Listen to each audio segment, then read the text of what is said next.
భక్తుణ్ణి రక్షించుకోవడానికి ఈశ్వరుడు జోక్యం చేసుకుంటాడు. ఆయన ఎలా జోక్యం చేసుకుంటాడో మనకి తెలియదు. ఒక్కొక్కసారి బహుముందుగానే జోక్యం చేసుకుంటాడు. వచ్చేది తెలుస్తుంది కాబట్టి అడ్డుకట్ట వేసి నించుంటాడు.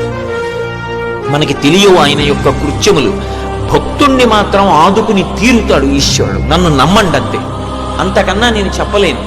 ఒక సమస్యని ఇచ్చే ముందు మనం సమస్య వచ్చాక ఆలోచిస్తాం. భగవంతుణ్ణి నమ్ముకున్న వాడి గురించి పరమేశ్వరుడు సమస్య ఇవ్వడానికి ముందు వాడికి పరిష్కారం ఎలా చూపించాలని ఆలోచిస్తాడు. నన్ను నమ్ముకుని ఉన్నవాడు వాడు పాడైతే, అందుకే భాగవతంలో అష్టమ స్కంధంలో అంటాడు, వాడు నా కొరకు రక్షింపవలయువాడు. వాడి కోసం వాడిని నేను రక్షించట్లేదు, నా కోసం రక్షిస్తున్నా. అటువంటి వాడు పాడైపోతే లోకంలో భగవంతుడున్నాడు అని ఎవడు నమ్ముతాడు? నమ్మడు. నేను ఉన్నాను అని నమ్మాలంటే నన్ను నమ్ముకున్నవాడు పాడవడానికి వీల్లేదు.